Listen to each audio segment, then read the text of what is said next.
Welcome to the Cross the Line Podcast. My name is Carlos Smith, and today's episode is sponsored by KB's Car Care on 321 North Main Street in Jonesville, South Carolina. They offer hand car wash, vacuum, and clean interior. Full detail is also available. While you wait on your vehicle, customer seating is available as well as a dining area. Oh man, never mind. I messed it up. I'm gonna start it over. I did it right. I was just looking at it like, what? You all right? I'm good. All right, welcome to the Cross the Line Podcast. My name is Carlos Smith, and today's episode is sponsored by KB's Car Care on 321 North Main Street in Jonesville, South Carolina. They offer hand car wash, vacuum, and clean interior. Full detail is available. While you wait on your vehicle, customer seating is available as well as a dining area. They're open Tuesday through Saturday from 9 a.m. to 5 p.m., so make sure you stop by. Today's episode is also sponsored by Big Ben's Desserts in Lyman, South Carolina. If you need to satisfy your sweet tooth, this is the place for you. They have a wide variety of desserts, including cakes, ice cream, banana pudding, and my personal favorite, the Oreo cheesecake. They're open Tuesday to Saturday from 12 p.m. to 8 p.m., Sunday from 12 p.m. to 7 p.m., and closed on Monday. So stop by and visit Big Ben's Desserts on 297 Spartanburg Highway in Lyman, South Carolina, where nothing could be sweeter.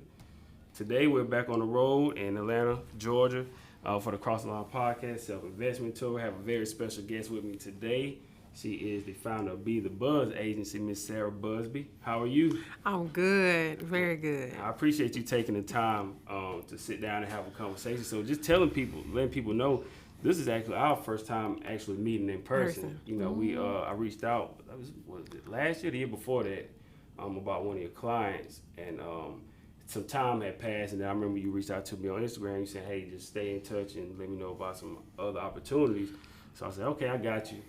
And I knew I was getting ready to do another tour again this year. So I was like, you know what? Let me see if you will be able to come on and take some time to sit down and have a conversation. So I appreciate you for making time to come have a conversation with me. So it's good, always good. Because like I said, we're always down here a good bit anyway, just shooting interviews. So it's good to have you on. But just starting out, I want to let you talk to the people, tell them, like, how long have you actually been in business with Be the Buzz Agency? This is actually this month marks the 7th year. Wow. Originally it was Be the Buzz PR, and then I rebranded last October and introduced it as Be the Buzz Agency.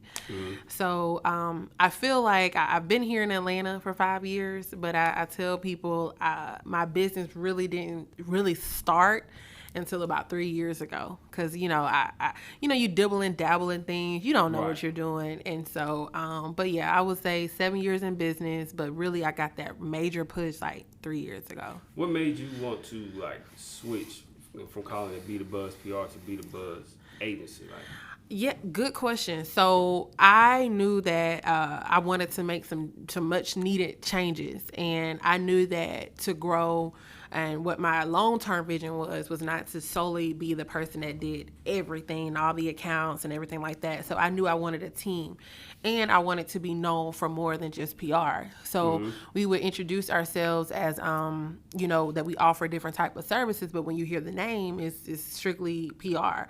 So I just rebranded, and I started incorporating more services and more team members, and that's how it happened. So what made you decide to go, I guess you would still say this is pretty much like the media industry. Like, what made you decide to go like in this industry? So I went to school for it. I went to, my original passion was acting. Okay. And so I wanted to be this major actress that you see on the TV. And so I went to, it was a college day. And so when we really kind of, found out how things worked in the acting industry, my mom was like, you need to find another career. And so I said, well, I really love to see the people sitting down, angering and stuff like that. So I was like interested in, I wanted to be in TV, like in front of the camera. Right.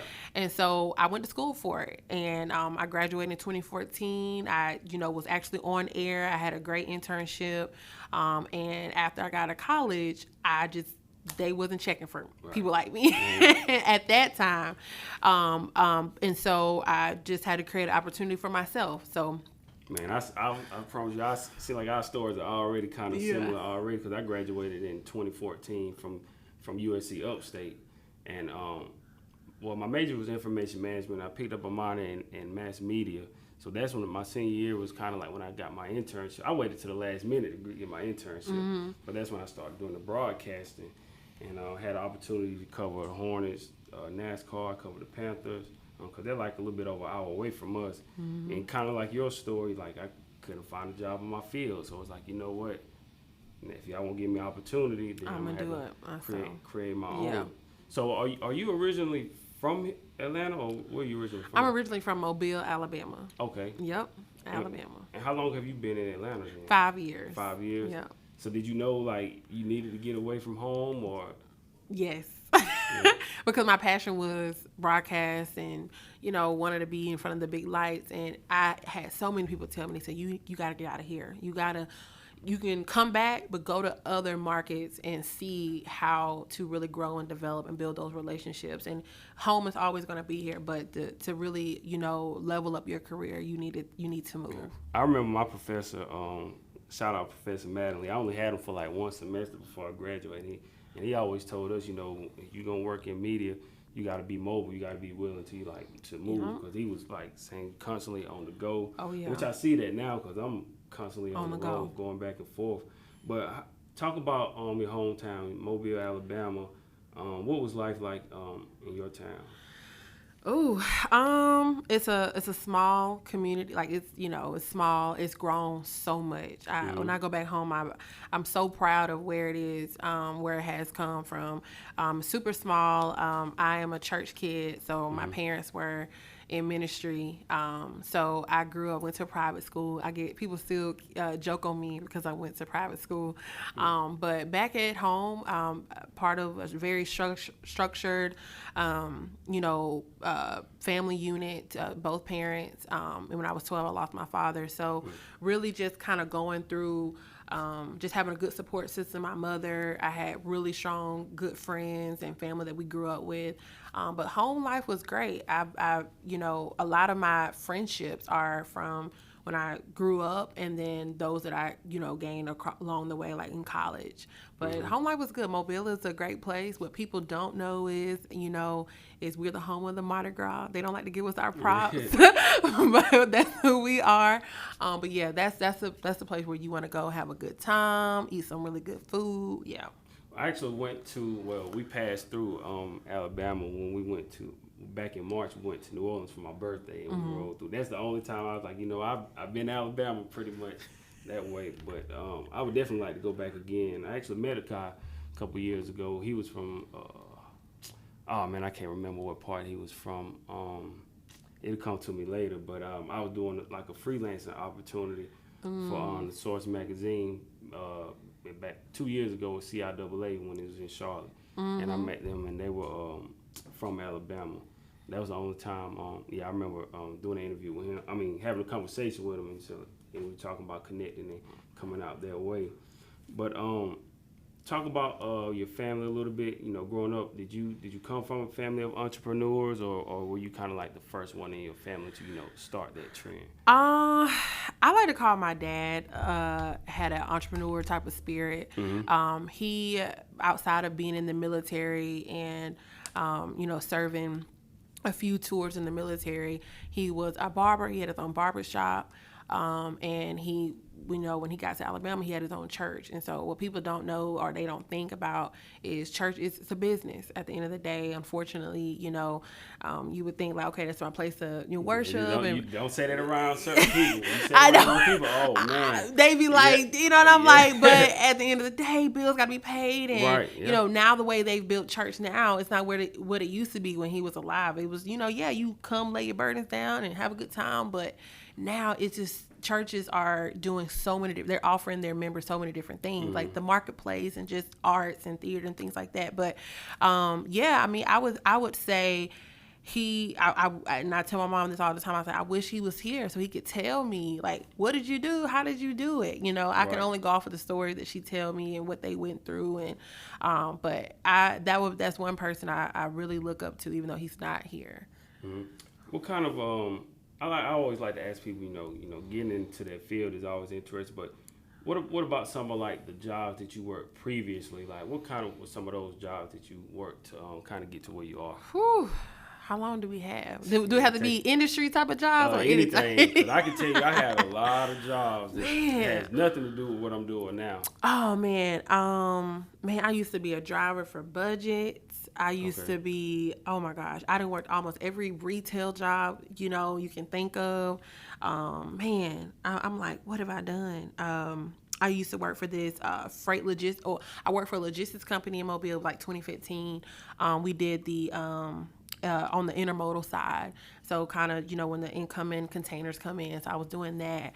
And it's so crazy because I represent individuals in logistics now. But, and then what else did I do? I worked for a company on the cash processing side. I've worked in so many different fields that has nothing to do with PR. And it's so crazy because I'm like, look at all this experience I got and look at, my resume, and they weren't checking. So I got like a lot of admin type of jobs, but I didn't did everything. I was joking with a friend the other day, and Atlanta has a lot of brand ambassador type gigs, and we used to do that. Like we used to go and travel just to make a little change, because back when we first moved up here, it's expensive, especially when you're trying to Atlanta's a different type of market, and now.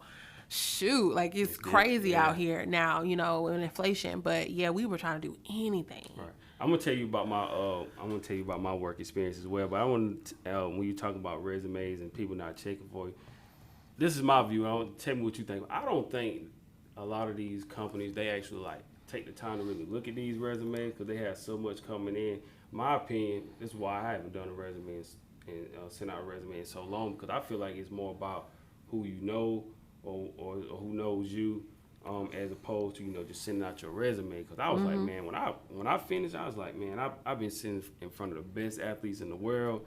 I know I'll be able to just find a job in my field. And I was like, just sending out my resume, and it was just time after time. It was just like rejection. Yeah. So I'm just, in my opinion, I don't know how much these companies really like look at these resumes. I mean, it's possible. I'm pretty sure some of them do, but for the most part, I think it's kind of like. They gonna find somebody that knows somebody or some kind of way they know you, and then that's what's gonna really kind of get you endorsed by those connections. Yeah, I do think somebody speaking up for you and presenting the opportunity to the hiring person makes a major difference. I can think of an internship back in Mobile. I knew the anchor. I got the internship. I had to do the interview, but I got the internship because of who did it. I've had some jobs where. Again, I put their name down and it worked out. So that is very important. And then, other jobs, I just got blessed and looked up and got it. Right. But it's so key. It's so key to really speak up on what you want. You want a job, you got to open up your mouth and say, y'all, I'm looking for a job. Like, I need a job, X, Y, and Z. Yeah, I did that for two of my interns. I had two internships. One of them, I did one with Coach Cox for Cox Sports Broadcasting.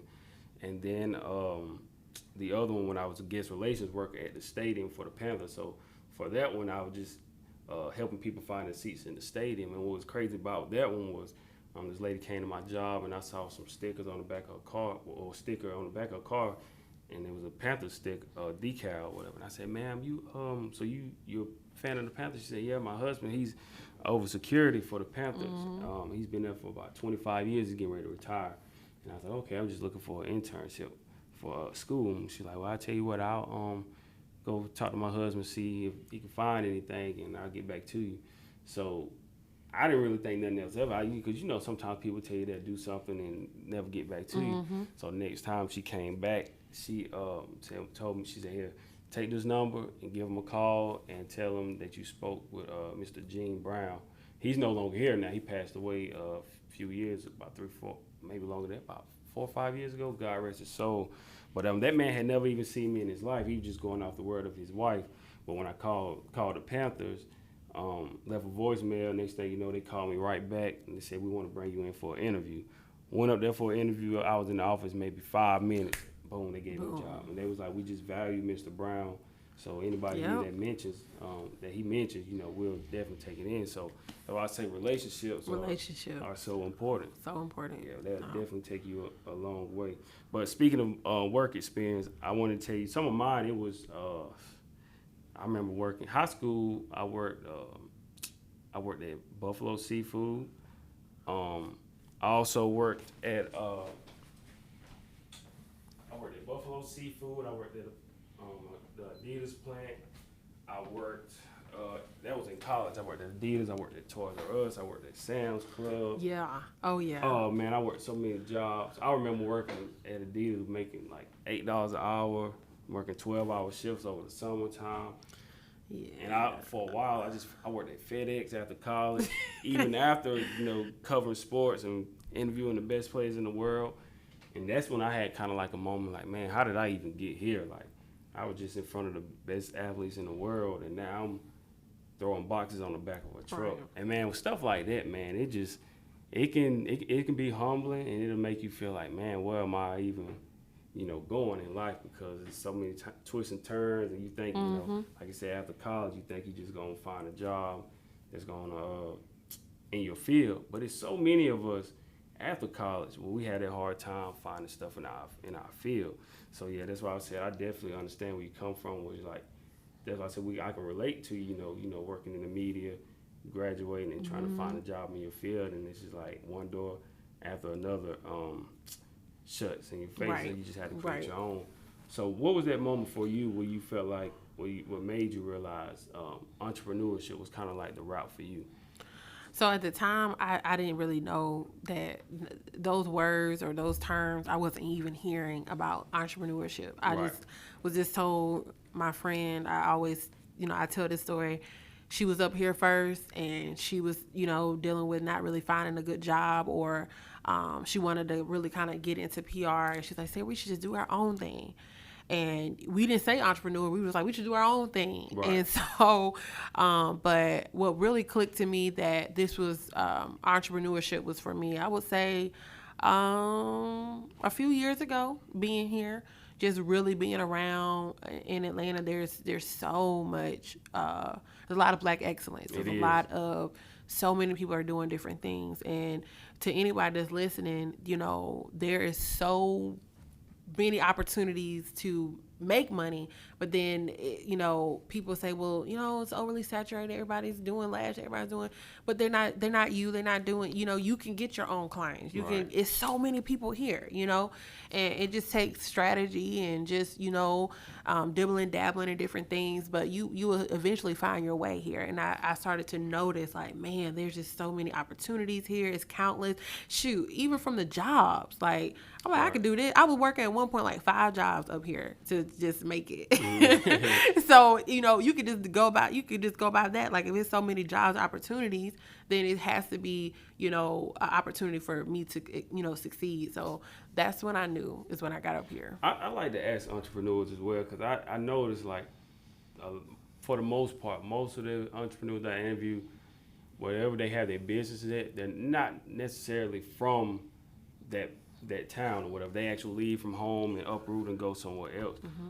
Do you feel like that's like a key part of being an entrepreneur? I mean, not saying that you can't make it where you're from, but for the most part, a lot of people, it seems like they find themselves when they uproot, leave home, and then they're having to, meet new people and have a change of scenery. Do you feel like that's a key part of entrepreneurship?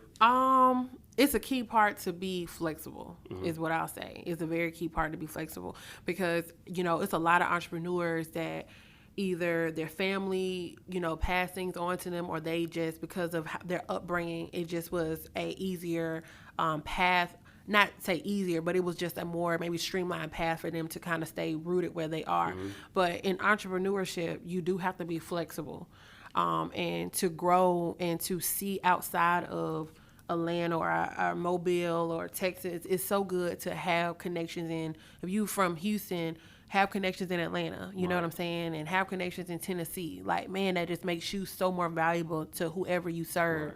Right. And one thing I've learned too, and what I mean by being flexible in entrepreneurship, is that what you may have started 5 years ago doesn't mean you're going to do that in year 6. You evolve as a person. Absolutely. So if you just stay stagnant where you are, oh no, I'm not going to move, I'm not going to do this.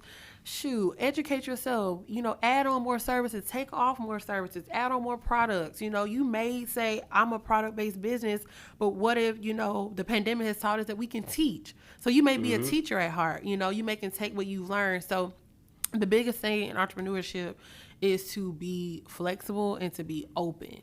Mm-hmm.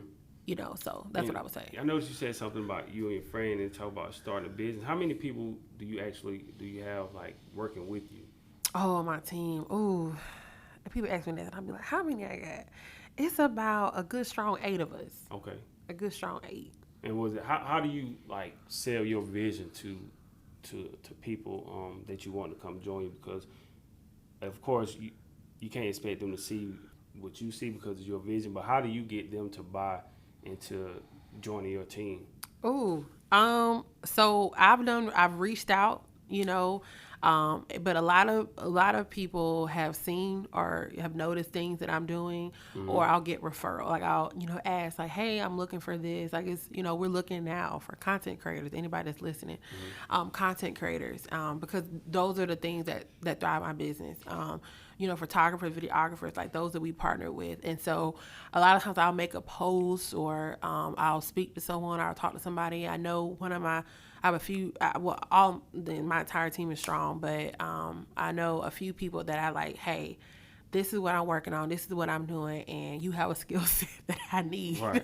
And so that's how the conversation happens. And so we've been able to create buzz, as I like to call it, together. So talk a little bit about the very beginning. Well, let me ask you this first. I remember you posted, even after an eventful year, I'm paraphrasing one of your posts. It said, even after an eventful year, you didn't feel valued or appreciated. You prayed to God and said, there must be more. And he kind of forced your hand and made you leave your job. I want you to elaborate a little bit about like what you were kind of like going through in that moment. Oh, man. I'm trying to think. What post was that? Yeah, so I was going through, we're coming up to 2 years. I was working a job that I've been working for 3 years. It was part-time. I moved up here for a full-time job in a relationship, and they didn't work out at all. The relationship ended first, and then the job ended 3 months after I had moved into my apartment. And boy, was I scared when because I had just moved up here. And so God had blessed, and I got this part-time job. And this part-time job I kept all the way until September 2020. And I would tell some of my friends and my prayer partners, I was like, man, I tell y'all, I know I'm doing entrepreneurship or whatever, but this job is so safe. It's so safe for me, this and that.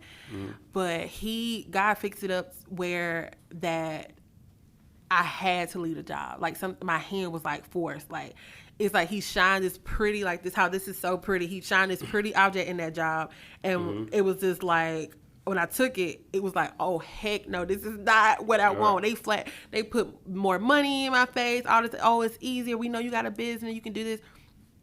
After that year, I just felt super unappreciated and not valued in just the type of what I was doing in business and who I was encountering and things like that. And then we were also in a pandemic. If I remember when that post was made, I think it was around, we were in a pandemic.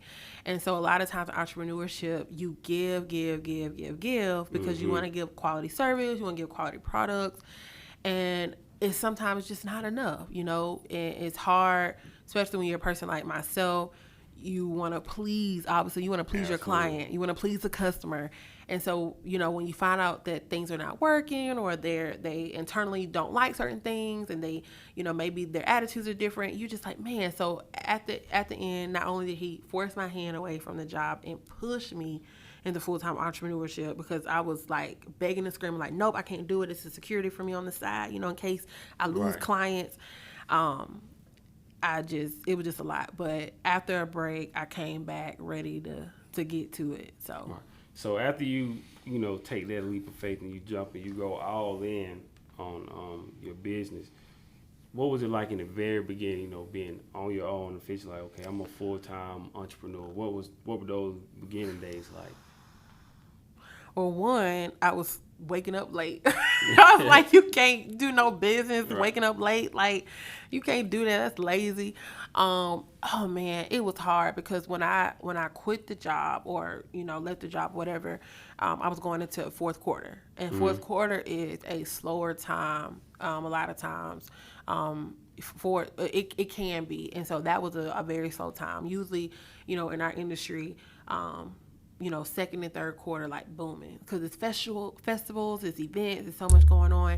And I was like, dang, like we get into, holiday season. So it was tough. Like I was not getting, like I was reaching out, I wasn't getting responses. Like people were pushing our calls to the first of the year, like our budget. It was very tough. I thought I had made the worst decision ever, and I had learned. I tell people like, you gotta find this out of your business whenever you're starting. When is your peak seasons? When are the slower seasons? And you won't know it until you go through it. And so I knew from then. I said, okay, you got to prepare for your slower season. Even talking to like colleagues in the field, they was like, hey, you this is a slower season for us. As things start winding down, it's holiday season, you got to prepare for that. But yeah, it was tough. It was like really bad. Who would you say was some of those mentors for you or did you have any mentors that you could kind of go to for guidance and lean on for like advice, as you were on your journey? So at the time I was, she's my friend. I call her at that time, my mentor. Her name is Tina. I had some publicist colleagues. I would talk to. I remember, if Candace Nicole is hearing this, that was a publicist. We would talk, and we're friends to this day. But a few friends. I have a friend in Houston. She's a publicist, so I would talk and share, and I still do. Like I share different things with them. And we just kind of bounce different, we encourage each other because we're in the same industry. So we go through similar things, and just being there is so key. Like not only having a mentor, because that's so important, but having people in your field, like doing what you do, to talk to you that genuinely, really want to help you or give you resources. I got a friend, I remember, she's another publicist. Shout out to Reagan. But I remember it was August 2020, and she was just so giving. She didn't know me like that. Like She was just giving. She gave me an opportunity. I worked with her, and just, hey girl, whatever you need, let me know. And she connected me to my other friends. So it's so, I tell people like, make sure you open up your mouth, you make yourself available, but pray, like really think on connecting with people that are in the same field as you. Oh, that's so important. Like those, like I was saying, like a lot of those relationships can take you a long way. And sometimes, I tell people, man, don't get into it for the money, because if you focus on strictly the money, you never know what kind of great opportunities that you're gonna miss out on. Because exactly. If that's all you worried about, man. When I got into this field, like I wasn't making any money, even though I wanted to. Like I was struggling, but I was just like, you know what? I'm just gonna do it for this experience, and it took me a long way, brought me a very long way. Even this building today that we're sitting in, Coach Cox connected me with Marcus. Shout out to Marcus. He was the one who allowed us to use the building today. Yeah. But he connected me with Marcus, and I wasn't looking for anything in return. Just wanted an opportunity. He connected me with Marcus, and that's been about 7 years ago. And ever since then, he opened up more and more opportunities for me. And he was like, hey, we're going to this place or this place. We went to Florida. We went to did some stuff in our area. Came down here to do some events with him. Went to Tennessee with him. But he just opened up a lot of opportunities for me, and that was just me, nice. Just wanting to get my foot in the door. So it's like, don't always focus on the money. Just those relationships are way more valuable than money. Way more. Whew. But a lot of times, some people, focus on that instant return, and you need relationships. Like. Absolutely. Point blank period. What skills would you say, just from like your previous work experience, did you use to kind of like carry over into your field now? Good question. What did I use? A customer service, learning. It was a post. It was a meme the other day that says, when you walk into a room, you're supposed to speak to everybody. Yes, customer service, like making sure that you are giving or, making sure that whatever problems or concerns that they currently have, that you take out the time to really acknowledge those concerns and make sure that, they're not just a number, that they are being considered or their thoughts are being considered, especially if they're paying you for a service. Like they matter. Let's see what else. Attention to detail. So like we would, in media, especially internships and working, I would do, like I said, side projects and things like that. In my earlier years, I used to work for companies, and you had to make sure that what you was writing down, what you were saying was right. And that is so key in PR and in branding, is that you have a very strong attention to detail. It may sound like, I've had interns and I said, look, I know I'm probably getting on y'all's nerves, but I need y'all to double, triple, and then double, triple check and then send it to me and then Right. let me give the final eyes. Because, you are saying or you're doing something on behalf of somebody that's trusting you for their reputation. So you got to be important. You got to, make sure that you keep that top of mind. And a lot of the organization skills that I would have to have when I was working for that logistics company, man, like I was responsible for making sure that the containers came in on time. They wasn't, staying at the port because those, cost the customer fees and stuff. So like being organized and writing stuff down and having sick, I took all those skills, attention to detail, being organized, speaking up. When you're in media, even my interns, I said, I'll go around the table and be like, okay, so what's your idea or what you got? They know from an internship, you got to speak up. Because when I was an intern, even though that I'm not a main reporter, the producer would say, all right, so what story you got today? Sometimes they would use my idea and sometimes they wouldn't, but you could not come to the table with no ideas. Like, for what, So those are things that I learned, to be bold, to speak up, even though my chest may stop, like, oh my gosh, I'm nervous. But yeah, so. Yeah, I definitely attention to detail. Discipline, like you got to have the discipline. And even I tell people, man, even if you don't like your job, it's always something that you can learn from whatever you're doing that you can take and use it. So like the discipline, like for me, just getting up early in the morning, being on time. Yeah. Like you were saying, attention to detail. You need to have all this stuff correct, especially if you're gonna have your own business, because of course people make mistakes. Nobody's perfect, but if you're just constantly making these mistakes or the quality of whatever you're doing is not right, eventually people are not they're going to quit coming to you. You don't want people to badmouth your business. So you definitely want to make sure you have discipline, attention to detail, like customer service. I'm so big on that now. Like when I was younger, growing up, like I wouldn't care because I'm just here to just get something out of the store and it don't matter. But now as I get old, I want to say like I'm old. I just turned 30 a few months ago. But just customer service is so big to me now, man, because if I go somewhere and people are rude and stuff, man, I don't really, I won't post it like, hey, don't go here. But if somebody asks me personally, like, what I think about it, then I'm like, nah, my experience wasn't too good there. So I don't really put a business on blast. I'll just tell people, like, personally that I know, like, right. It's not up to, I wouldn't recommend it.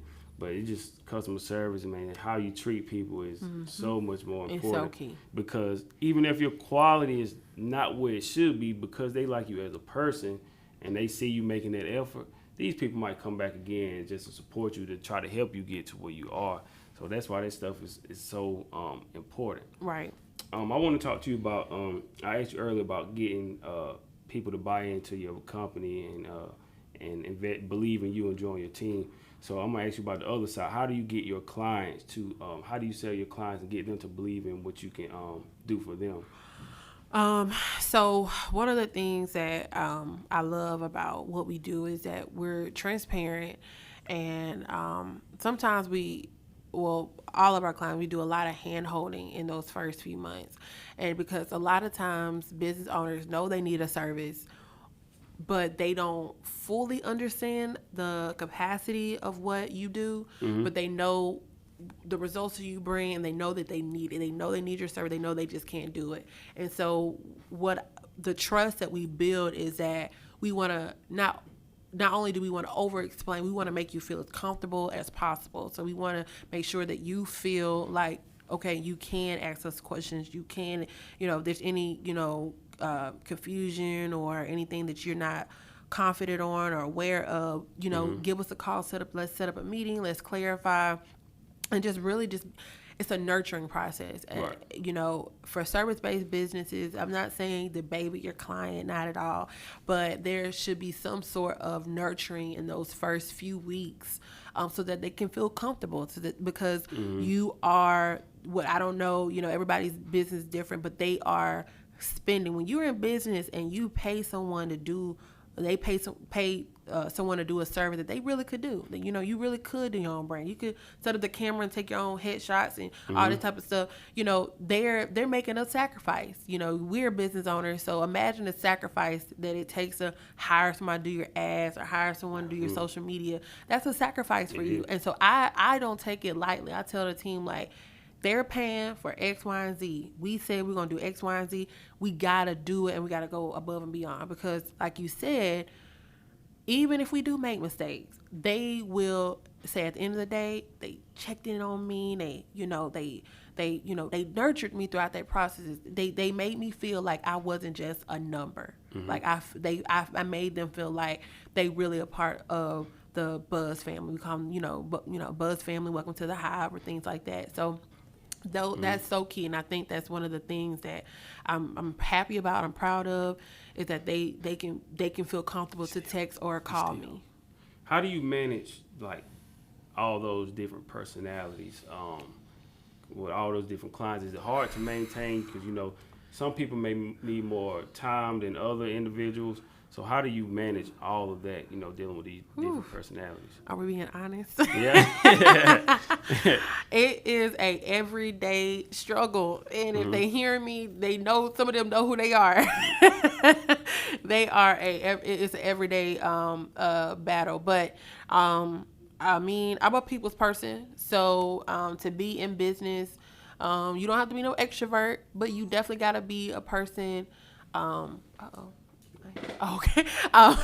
You definitely got to be a person that cares about people. And so, I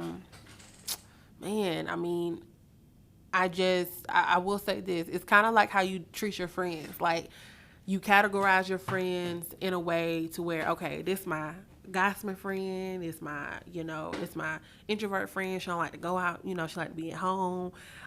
This my party friend, where, like, we gotta watch her because she's over there taking shots, like, 'cause we have to, carry her out the club, something like that. Like, every friend has a personality. And so all of my clients, I will say, have great personalities, but they definitely are, we have to make sure that we streamline certain behaviors and certain things to cater to their needs, because everybody, doesn't matter if they refer somebody or they refer another client to us, they're all different. All different. What about, I want to talk about, like, some mistakes, because I know a lot of times, like, you look on social media now, everybody's just posts, like, it's like wins, like nobody makes any mistakes, there's no failures. Talk a little bit about some of the mistakes that you kind of made early on as an entrepreneur and with your business. Oh, man. What were some of the mistakes? I'm still making mistakes. I was like, whew, Lord. Some of the mistakes that I made, not that's a good one. Over promising. So, like, I would, try to, I can do this, I can do that, I can do this. And then, and then it'd be like, it would come back on me, and it would be like, shoot, what I get myself into. So for anyone that's listening, really make sure you can really do the job and deliver, because over promising only one stresses you out. Not saying you can't do it, or it puts you in a position where you have to do damage control later, apologize. That was one thing. Not setting my business up properly. That was one thing that I didn't do. You could be a solopreneur. You can do things, you can be just by yourself, but there's just certain things you just really gotta take care of the fundamentals of business. What else? Other mistakes that I made. Not having systems in place. Like, okay, an email, like, emailing people. I had started with a Gmail. Hey, stop doing that. Stop doing @Gmail. You need to have a real business email.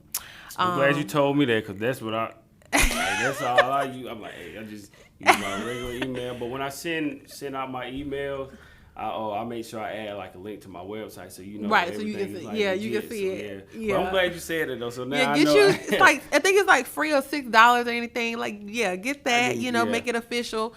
Not having systems in place. I had some clients in the beginning, you saying you a firm, I was by myself. You saying you a firm, but you don't, people can tell when you don't really have your stuff together. And so, again, you're going to do business, you're going to do service-based business like myself. Make sure you have a system and a process in place, because clients be tracking that. They be like, they so unorganized. Why they email me from this? Why they, so those were some of the things that I didn't do right. Do's and don'ts as a publicist, or people who might want to get in your field. I know you kind of talk about some of your mistakes, but if you have some do's and don'ts, what would some of those be? Ooh. So you want to be a publicist. Do self-educate yourself. Do take classes and learn. Do intern, and learn how to really do the job. Publicists look like we just live in life, and we at events, we at parties, or whatever the case is. But there's a lot of work before you get to the events, and it's a lot of work after you do the event. Let's see. Do really, manage your reputation in a way, because what you are and what you do and how you act is what you will attract. So make sure that you are surrounded, around different people that you want to get business with. What should you not do as a publicist? I'm trying to think. Oh man. Be mindful that journalists are people too. So, when you are, this goes back to like point number 1, build relationships. They are people too. You don't want to blackball yourself. So make sure you focus on building a relationship with a journalist and really learn the skill of writing and pitching. Making sure that you present yourself as value to them and as a resource. Or if something is not a fit, or you don't have anything going on at the time, offer, now we getting back out now. You don't have to do virtual coffee chats now. Like, hey, let's have dinner, let's have lunch. I did that before the pandemic, and me and one of my friends, she's in radio, like we are still friends to this day. I said, hey, let's do lunch. That's what I did very heavy in 2019, like building relationships with people in media. Because media is the heartbeat a lot, obviously, of PR, of publicists. What else should you not do? I'm trying to think. Ooh, that's a tough one. Yeah. You got me stumped. It's good information though for people that want to get into this field, because, like I say, it's so important to treat people with respect. I remember I was watching an interview a few months back, and it was a lady. She was like that. I think she was doing HR for Netflix, some years back, and she said sometimes it's not about who you know. She said it's about who knows what you know. And if these people know that you bring value and you're a good person and you add value, then they're going to reach out to you and, keep you in the loop when things are going on.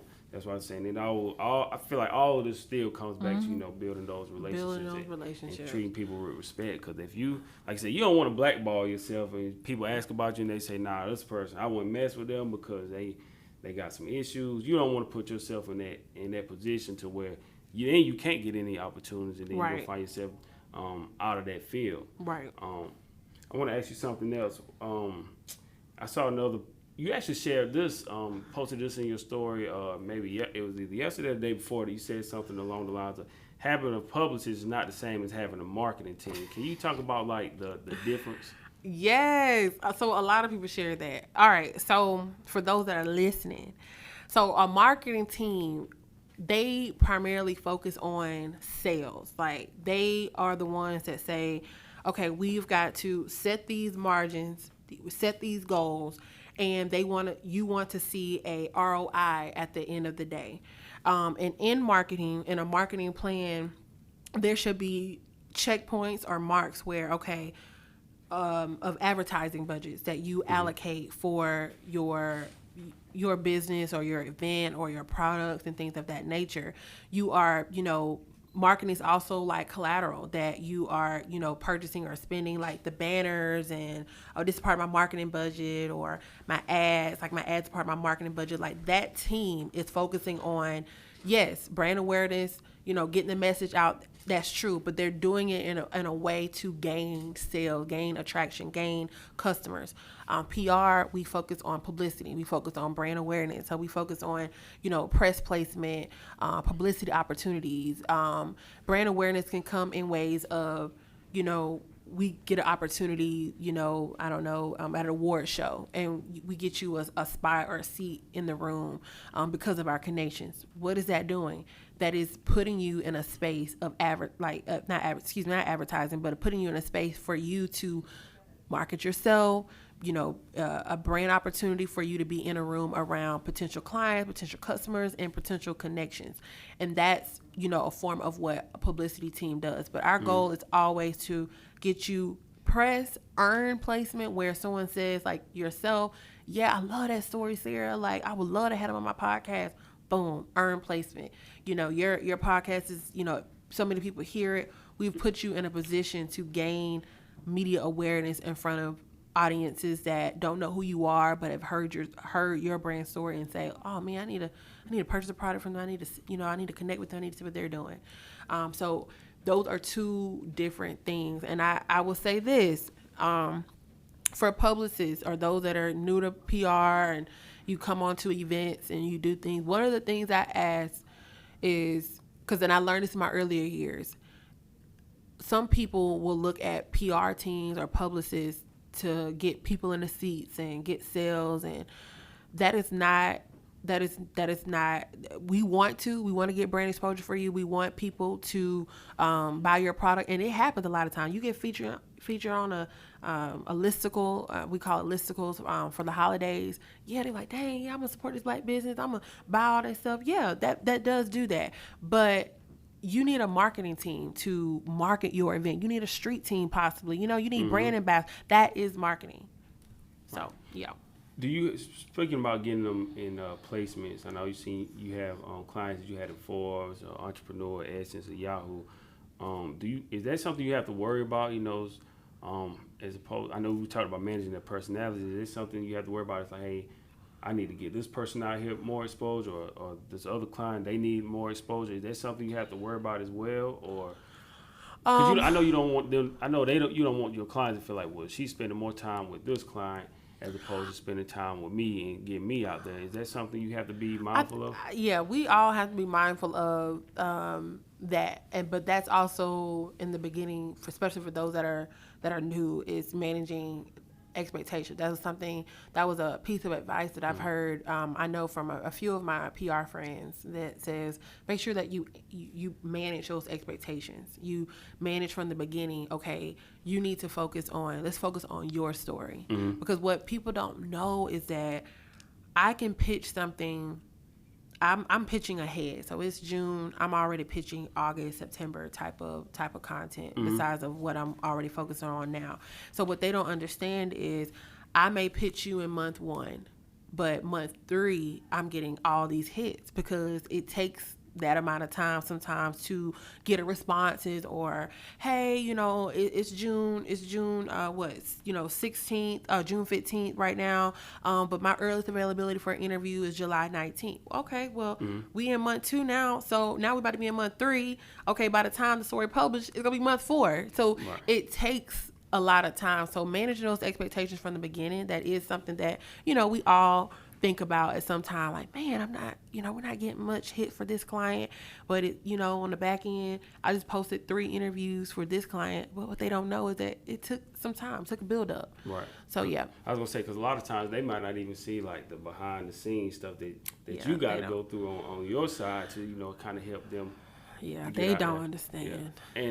And speaking of, like you were saying, trying to get you're planning ahead, and this is for me as well. Like, how important is like having like a schedule and attention to detail, and just having everything laid out, like just as far as like the schedule, and like how important is, like, as an entrepreneur and publisher, anybody just trying to build something, like how important is like having like a routine or like a set schedule?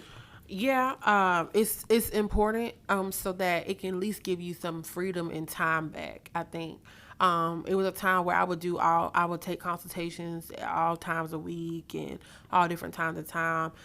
You can only do a consultation with me 2 days out the week, just because I try to plan my consultations and my meetings on certain days of the week. Now, obviously, with current clients, sometimes you just can't manage that. But consultations, I started limiting, okay, Tuesdays and Thursdays.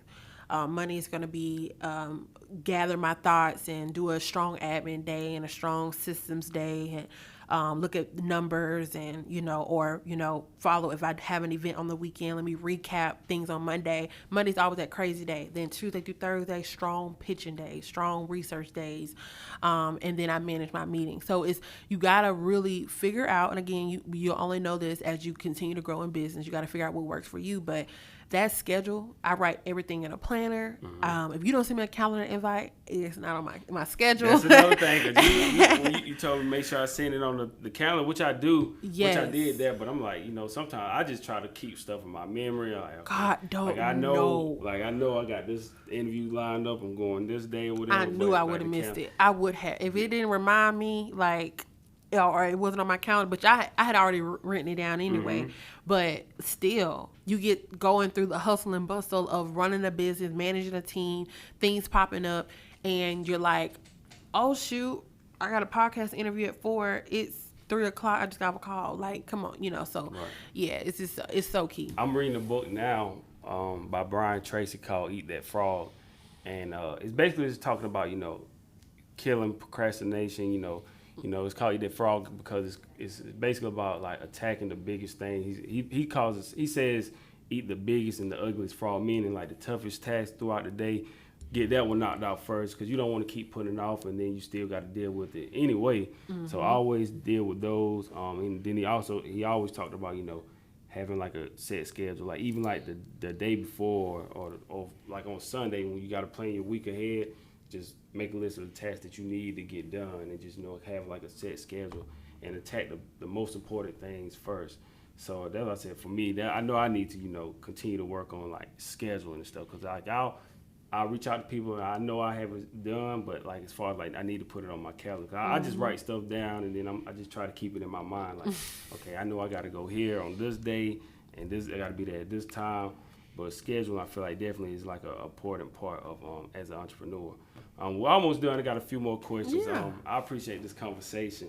Far as your daily routine, like what are some things that you like to do, to kind of like maintain and because I know you have a busy schedule. You have to provide and serve so many people. Like what are some things that you like to do is like as far as your your routine and like kind of just to maintain and keep your peace? Oh man, no day is the same. So my regimen is I gotta start up. I gotta pray, have my moment. I ain't gonna lie, I do mess up and check my phone. I check my phone and see what's popping, what's going on. But I fix my coffee, I fix my breakfast. I sometimes will turn on, I always watch the news, seeing what's going on. Watching the news, kind of just really just collect my thoughts. Check my planner, or what I do like to do is I look at what I didn't complete the day before, and I write a new to-do list of things that I need to accomplish. And so how I know I'm being productive, I'm knocking it down. So I that's how I do my stuff. And so it just kind of depends on what wasn't done the day before. If I know I have something coming up, and I'm, in that pitching mode, because I have to, for those that are listening that want to do PR, I got to be in a pitching zone. Like, I got to focus in, I got to write. And when I do, it's just like a writer. Like, when they have, like, writer's block, like, they're like, shoot, I got to stop. I got to go get some inspiration. Like, right. I've got to be in that zone. And when I am, sometimes I get some yeses, sometimes it's crickets, and then I do my follow-up game. My follow-up game is strong, and sometimes we make it magic. Like, yeah, I want to do this, or, no, I'm not hearing anything. So really, it just really depends on, again, what my regimen is, which is, like I tell people, Tuesday to Thursdays, like my strong pitching days, strong working days. Monday, admin, trying to catch up from the weekend. Sometimes it's a strong pitching day too. Just depends on what I'm doing. And then Friday is like I'm finishing up things. I'm following up, or I may have an event or something that night. So just kind of depends. We all have those moments where it's like, being an entrepreneur, it's a tough journey. It can be lonely at times, and sometimes you you have those moments where you may question, like, am I doing the right thing? Is this really for me? Like, what do you do to, like, get through those tough days? We know it's only temporary, but what do you do to kind of, like, get through those moments where it's kind of tough? I just remember the history of how far I've come, and that, I'm a very optimistic, enthusiastic person, and so I do have my moments a lot. But what really fuels me is that, okay, you've been down this road before, you've been down a similar path, and you're gonna get past this. This is what your passion is. This is what your calling is, and so I really try to. I self-talk to myself, and then also I do have a great community of those that I truly trust, and that can be a sounding board, or that will allow me to just vent. And so that really does help me a lot of times to, like, push me. But lately what I have been doing is just really kind of just separating myself and collecting my thoughts, and really analyzing. I think we, in life and in business, we react in a certain way, off of emotion, and you really need to, react in a way of a very sober, sound mind. Absolutely. So that's really what I do. Yeah, because it's I like to ask that question because we go through so much and we take so much in, and I know for me, it's crazy. I've done well over 100 interviews now, and this is probably I think this is for me right now. This is the third interview I've recorded all year, and I never was gonna quit or anything like that. It was just I just found myself like. I remember one of my biggest mentors I remember he said in our first interview, sometimes you have to be in a space to receive the message. And I just felt like the last interview I did was like in October of last year in Charlotte. And after that interview, I was just, for some reason, I just felt like I was just exhausted. I just felt like I just needed a break because I had, the very beginning of that year, I released my book. And then I went on to, we did a self-investment tour right after that. And then I had a stretch where I went from, it was crazy. We went from Miami to California. Then we went to Vegas. And in between that time, I interviewed the founder of Reebok. So I had all of that on me. And then it was just kind of like, for me, I really wasn't, I enjoyed what I do, but it was kind of like I was just trying to top one thing after another. Like, what's next? What's next? What's next? How do I top this next? This goal, how do I top this? And it got to a point where I was like, man, I was just spent. So for about 4 or 5 months, I didn't do anything. Like, I was just reading and I just prayed and I just wrote in my journal.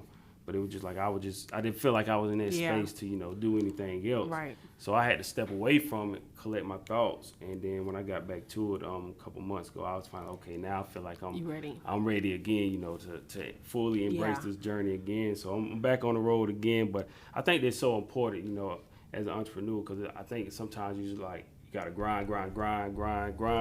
And it's like just to get to this level of success. And then when you see what everybody else is doing, you're like, man, that's where I want to be, so I need to keep working hard, and you're just pushing yourself, but you still need to understand what's for you is for you, and God is going to have that time for you to, be successful, and, and when it's your time, it's going to happen for you. But for a moment, I just felt like on my tough days, man, it was just like, okay, I just needed to just step away from this, and just kind of like enjoy myself and spend more time with my family, and now I feel like I'm back in that place again. Right. Yeah, but it's definitely for me about, being in that place of receiving a message. Just a couple more questions, and we're about to wrap it up. For you, what advice would you have for anyone that wants to become an entrepreneur? I would say really ask yourself, are you really ready to make countless sacrifices, not just one, but multiple? Are you ready? Ask yourself, are you ready to not be about you, but be about other people? Because if you are in it for the money, I'm here to tell you that it doesn't work that way. I literally just told a friend before I got here, fast money just somehow goes super quick. And it feels good, but again, think about things that I've said throughout this podcast. It's like, what are you going to do in your slow season? What are you going to do when, like you said, you got to just, I'm depleted. I'm tired. Right. Right before I went on vacation, I'm like, I'm exhausted. I can't give no more. So much going on. So when you say yes to this, I love what I do. I'm passionate about what I do, and I'm ready. I'll do whatever it takes. Keep that mindset and remember your why. Why did you get into this? Was it your kids? Are you trying to build a, financial future for them? Do you want to see you're not going to stop until you see your product on the shelves at Target? Like, you gotta keep going. And there are days or times where you have to sacrifice and say, no, I can't go, or no, I can't do something, or y'all, I really gotta save, or hey, it's a slow month right now because of X, Y, and Z. So when you're ready to rationalize with yourself to make sacrifices, because unfortunately social media, we do it with our business, but it's such a facade. Everything is not what everybody says it is. Like, you don't have to wear the designer bags, you don't have to make sure you looking on point, but I'm not saying you got to do kick it with the Joneses to look like the Joneses. Like, you can kick it with anyone, just be yourself. Think about these people on TikTok. Like, people have become famous off of being themselves. Exactly. So if you just be yourself, everything else will come. So that would be, my biggest advice. But the next thing would be, make sure you set up your business properly. Make sure you do it the right way. And I'll say that everybody think, getting an LLC, that's a start. But there's other things we got to do. There's a lot more to it. And again, you're going to start off probably doing things. You're going to be spending your own money. But it's, as people will tell you, business is not set up for you to spend your own money. So really educate yourself and figure out how you can, get funding for your business. Just be educate. Like, nothing is never, it's so sad. I hate to say it, but it's not enough where you are. You got to keep going. So, like, how can you level up? How can you be the best? How can you be knowledgeable? How can you run your business, not spend a dime? Just all this type, all of that. So that's very key. And relationship is going to be 100% the number one thing that more than likely will keep you. One of the ways to keep you maintaining and alive in business, because you never know who you can call. You never know what somebody will give you. Just because they just said, look, man, I believe in what you're doing. Like, girl, I believe in what you're doing. You can come over here, do this. I'm going to give you this $1,000. I know you need this, or whatever. Right. So relationships are so key. So those are my 3 tips. You made me think of another question. When you spoke about sacrifice, what would you say was one of the biggest sacrifices you had to make in business? So up here, for those, that listen, I was living by myself, and I was so just strained. Like, I was financially strained. I was trying to keep up, and I was trying to run my business and do certain things. I had to take a step back, and I was like, okay, how can I cut costs? And so that was one of the things where I was like, okay, let me figure out how I can cut costs. So I got a roommate, and I just started doing different things differently financially to set myself up to, okay, when you get back on your feet, because you are putting more into your business, or you are, doing more things in marketing, just set yourself back up for a year or two, or a year and a half, or whatever. And that's what I did. That was one of the sacrifices that I made. I still do sacrifices now. Having team members, they've got to be taken care of first, because you never want anyone to do anything for you for work, and you don't pay them. And so the sacrifice now is that, again, when I rebrand, I said, okay, I'm gonna have an agency. I gotta remember that you have people depending on you. You have people that are showing up for you. You gotta show up for them. So you're gonna always be very selfless. So absolutely. that was one thing I did. Absolutely. What advice would you give, looking back on your journey? What advice would you give to the younger Sarah? Dang, what would I do? Girl, God got bigger stuff than what you tripping over. Absolutely. That's a fact. That's a fact. He got bigger stuff what you tripping over. I understand you tripping about moving, but it's a reason why you should move. And yeah, you tripping over nothing right now. Like it's trust me, like it's all worth it in the end. Absolutely. That's what I would say. Don't sweat the small Don't things. sweat the small stuff. Yep. Like stop all that. I swear, I swear, I tell people all the time. I know people probably tired of me talking about it, but the guy that just changed my life was Ben Hall, and that's one of the things he told me. He's like, man, don't. And it's probably one of the most important interviews. That's like the blueprint of what I'm doing now. And I remember him telling me before everything really changed, he was just like, man, don't sweat the small things, because he said at the end of the day, everything is small. He's like, the things that we make a big deal out of, it's like really, when you think about it, it's just really nothing at the end of the day. So we tend to make a big deal out of the things that really don't, in the grand scheme of things, when you think about just life and like your family and all that, some of the things we worry about is not even that big of a deal. But this is my final question as we wrap it up. This is the Cross the Line Podcast Self-Investment Tour. So what I like to ask everybody at the end of the interview is, what does self-investment mean to you? Oh, man. Self-investment means that I put myself first. I make myself a priority. That means that the deposit that I make into other people, other things, I'm putting that self back into me. Mm-hmm. And that I care and I matter. Like I'm a priority. So that would be my self-investment. Absolutely. Sarah, I want to thank you for taking the time to join me. Like I said, I'm glad we stayed connected. We figured out the time to sit down and have a conversation, man. This is, like I said, relationships are important. And like I said earlier, this is our first time actually sitting down having a conversation together. So you guys get the first chance to see this. So I really appreciate you coming, taking the time. Like I enjoy being in Atlanta. The only thing I say all the time is, just the traffic. The traffic. Traffic is crazy. That's the only thing. But see, right here, this area is not as bad. Like it's not too bad. It still can get crazy. Like right now, we're probably getting ready to leave soon. The 5 o'clock traffic is. But other than that, though, man, I love the city of Atlanta. It's just like when you come down here, it's just like it's different. Like you see a lot of entrepreneurs or people working together to build something. So I love being down in this area.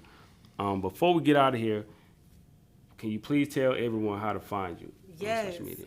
All right. So you can visit me on my website at BeTheBuzzAgency.com. So that's BTHEBUZZ agency.com. And you can follow me on all social media platforms, Instagram at BeTheBuzzAgency. All right. Hope you guys enjoyed this. Also, I want to thank you again. Say thank you again to our sponsors. Thank you to KB's Car Care. Thank you to Big Ben's Desserts. And also thank you to Charlene's Home Cooking on 1136 East Blackstock Road in Moore, South Carolina. Also, I want to give a shout out to Marcus Burnett and our family at the SUV TV for allowing us to use the CBA Sports facility today. So thank all you guys for the support. And hopefully everybody that watched this interview, hope you guys took something away from it. Hope you enjoyed it. So until next time, just keep chasing your dreams. This is the Cross the Line Podcast Self-Investment Tour. Thank you for listening. Hey guys, it's Sarah Busby. I am founder of Be The Buzz Agency, and I am tuned in with Cross the Line Podcast.